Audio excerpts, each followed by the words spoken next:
Let's be honest for a second. How many times have you stood in front of the mirror, turned to the side, sucked in your stomach, and asked yourself, where did this come from? You're not eating more. In fact, you're probably eating less than you did in your 30s. You've switched to salads, you're drinking the green smoothies, you're buying everything labeled whole brain and heart healthy. You are doing everything the experts have told us to do for the last 20 years. But the scale isn't moving, and your waistline, specifically that stubborn lower belly pooch, that menopause belly, it's not budging. It feels like your body has suddenly betrayed you. It feels like the rules of the game changed overnight and nobody gave you the new rule book. I want you to know something right now. You are not crazy, you are not lazy, and most importantly, this is not a lack of willpower. The reason you are struggling with menopause belly fat isn't because you're eating too much, it's because you are eating specific, healthy foods that are silently sabotaging your changing hormonal system. You are eating foods that might have worked for you when you were 25, but at 50, they are literally flipping the switch on your fat storage mode. In this video, we are not going to talk about calories in, calories out. That advice is outdated and, frankly, insulting to women in menopause. Instead, I am going to expose the 3 common healthy foods I guarantee are in your kitchen right now, foods that are keeping your insulin high and your belly fat locked in place. And more importantly, I'm going to show you exactly what to swap them with to reset your metabolism, lower inflammation, and finally start seeing that waistline shrink in just a matter of weeks. Before I give you the list of foods to avoid, you have to understand the why. Why does a slice of whole wheat toast help you lose weight at 30, but makes you gain belly fat at 50? The answer lies in a profound chemical shift happening inside you. It's not about magic, it's about hormones. Specifically, 2 hormones, insulin and cortisol. Think of your body like a high-functioning corporation. For most of your life, you had an incredible CEO running the show. Her name was estrogen. Estrogen did a lot more than just regulate your cycle. She was a metabolic superstar. She helped keep your cells sensitive to insulin. When you ate carbohydrates, bread, pasta, fruit, your blood sugar would rise. Insulin would come out, knock on the door of your cells and say, "Hey, I have energy here." Because estrogen was there, the cells would open the door, let the sugar in, and burn it for fuel. Everything ran smoothly. But as you enter perimenopause and menopause, the CEO, estrogen, starts to retire. She packs her bags and leaves the building. When estrogen leaves, your cells stop listening to insulin. This is what we call insulin resistance. Imagine insulin is like a neighbor knocking on your door. If they knock politely once a day, you open the door. But if that neighbor has been banging on your door screaming for 20 years, which is what happens with a standard American diet, high in carbs and sugar, eventually you stop answering. You put on noise-canceling headphones. You ignore them. That is exactly what your cells are doing.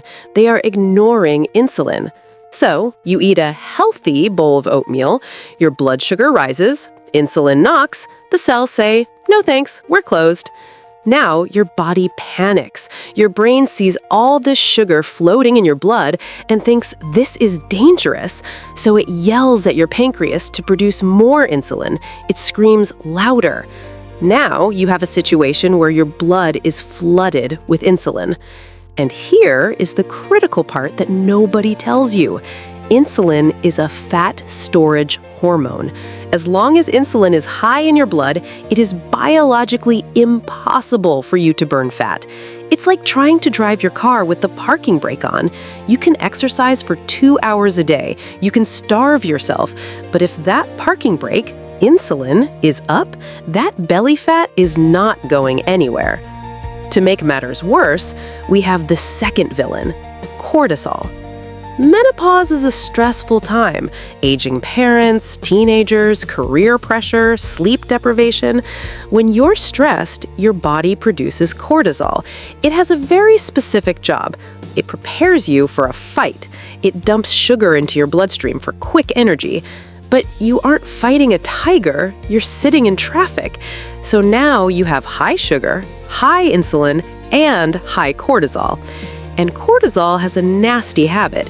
It loves to store fat in one specific place, the visceral area, deep inside your abdomen, under the muscle, wrapping around your liver and intestines. This isn't just vanity fat. This is survival fat. Your body is hoarding energy right in the middle because it thinks you're in a crisis. This visceral fat is active tissue. It acts like a separate organ, pumping out inflammatory cytokines that make you even more insulin resistant. It's a vicious cycle. This is why the traditional healthy diet is failing you. The foods we have been told are good for us, good for our heart, good for digestion, are actually spiking your insulin right when your body has lost the protection of estrogen. You are pouring gas on the fire without even knowing it. So, now that you understand the mechanism, now that you understand this is a hormone issue, not a calorie issue, let's look at the 3 specific imposters you need to kick out of your pantry today. Food number 1, the vitamin bomb myth: fruit juices and smoothies.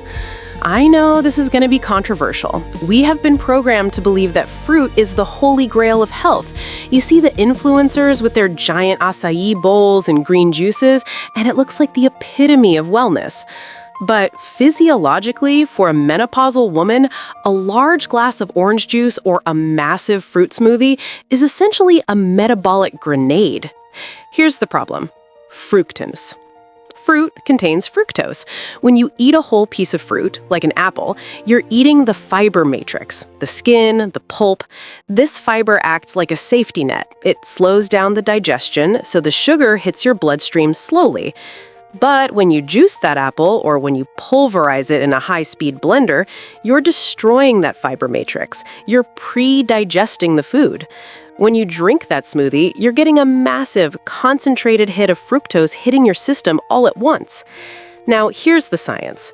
Glucose, from bread or potatoes, can be used by every cell in your body.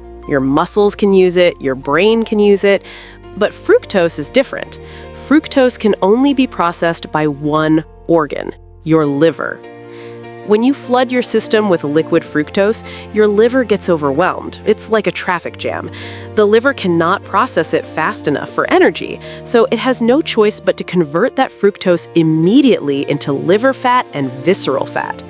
That healthy morning juice is going straight to your midsection. It's contributing to fatty liver, which drives more insulin resistance. Furthermore, liquid calories do not trigger your satiety hormones. You can drink 500 calories of fruit smoothie and be hungry an hour later because you didn't chew and your body didn't register the fullness. The swap? Eat your fruit, don't drink it. I'm not saying you can never eat fruit. Nature gave us fruit, but nature intended for us to work for it by chewing. Stop the juicing. If you want an orange, peel it and eat it. Let your body do the work of digestion, not the machine. Switch to low glycemic fruits. Tropical fruits like mangoes, pineapples, and bananas are basically sugar bombs. Swap them for berries, strawberries, blueberries, raspberries, blackberries. These are the true superfoods.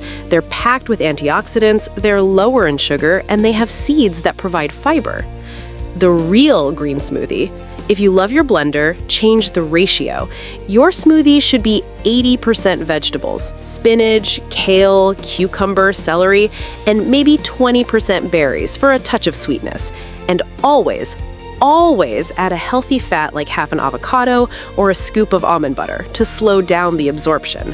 Food number 2, the heart-healthy trap: whole wheat bread and instant oatmeal. This is the biggest lie the food industry has sold us in the last 50 years. We see the red heart logo on the box of cereal or the bag of whole wheat bread, and we think we are doing our body a favor.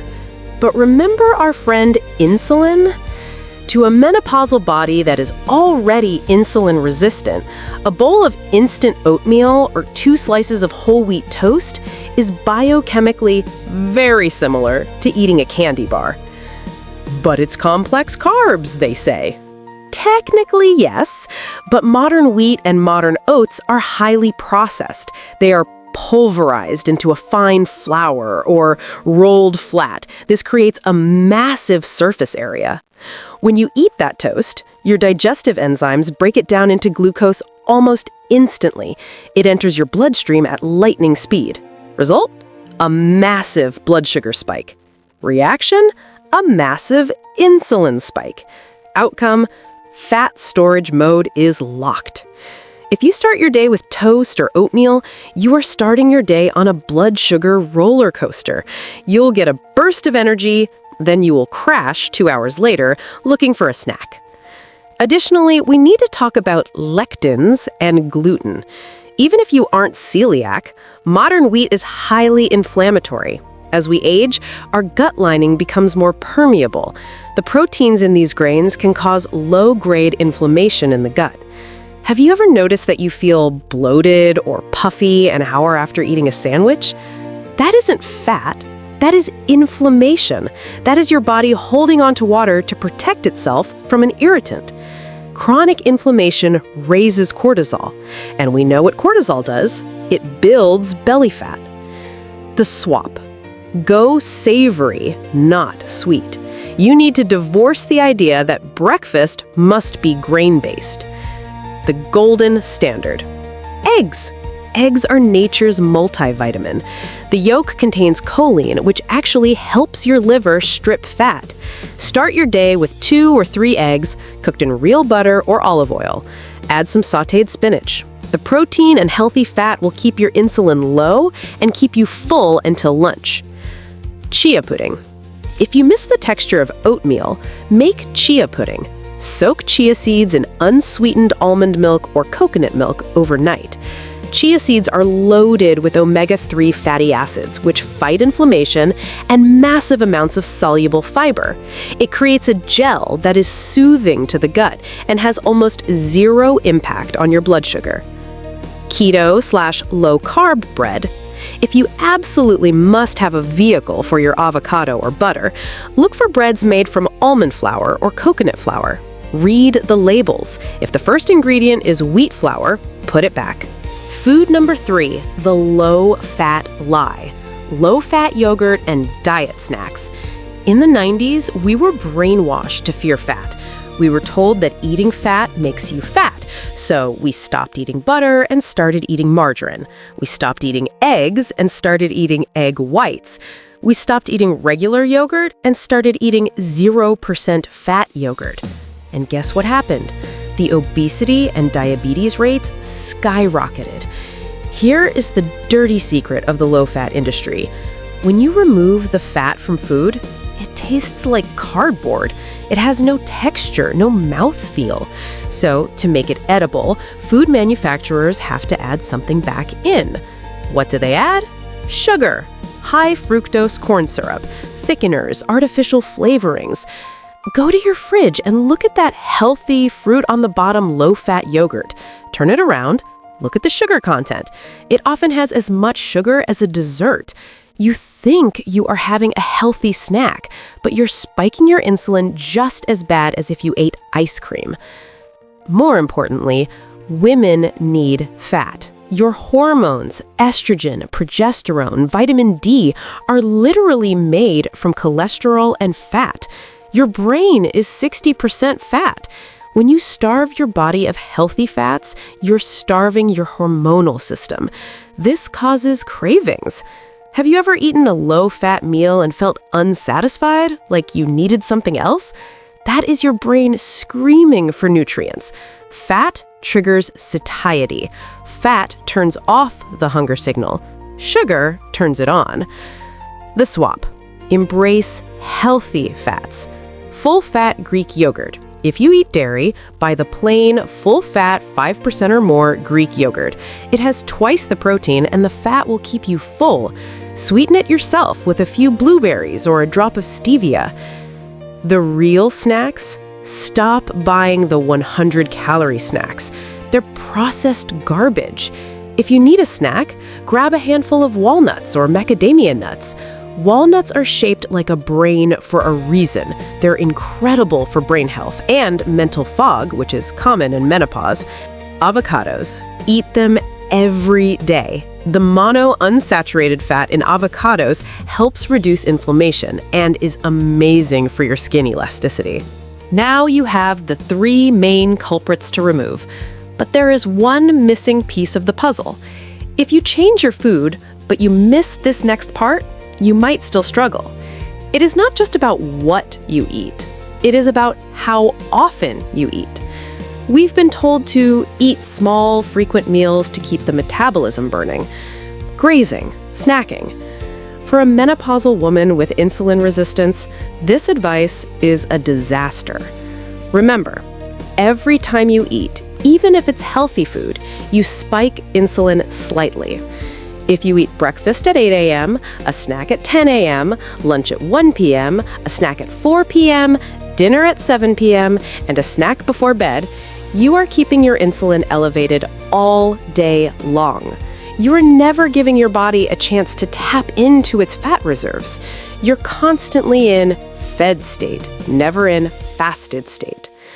The secret tip is stop snacking. I know, it sounds hard, but if you follow the swaps I just gave you, if you eat more healthy fats and protein at your main meals, you won't need to snack. The only reason you snack now is because the carbs you're eating are causing your blood sugar to crash. When you eat eggs and avocado for breakfast, you can easily go 5 or 6 hours until lunch without thinking about food. Try to compress your eating window. It's called gentle intermittent fasting. You don't have to go crazy. Just start with this. Close the kitchen after dinner. If you finish dinner at 7 p.m., do not eat anything until 7 a.m. the next morning. That is a 12-hour window where your insulin can finally drop to baseline. When insulin drops, glucagon goes up. Glucagon is the hormone that unlocks the fat cells.